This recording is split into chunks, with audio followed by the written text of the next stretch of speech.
I want to thank all of the workers of the Scranton Army Ammunition Factory, almost 400 people strong, Mr. President, another 1,000 about a half an hour from here.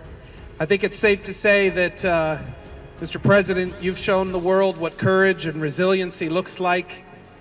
Your profound sacrifice and those of the Ukrainian people have been nothing short of remarkable. And from all of us in this part of the world, we thank you for your courage and your resiliency.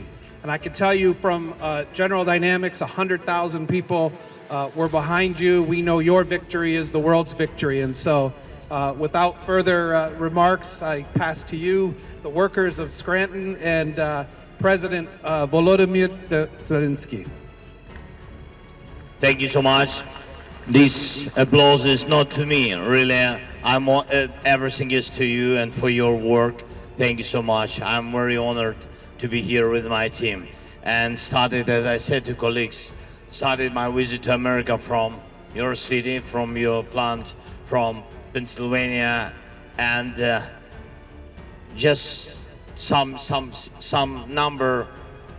You said that 400 people work here, but I wanted very much to come here and to thank you.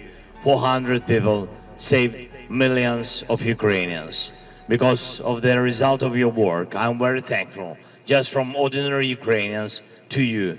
And what can I say? Thank you so much. You helped us to survive against Putin invasion.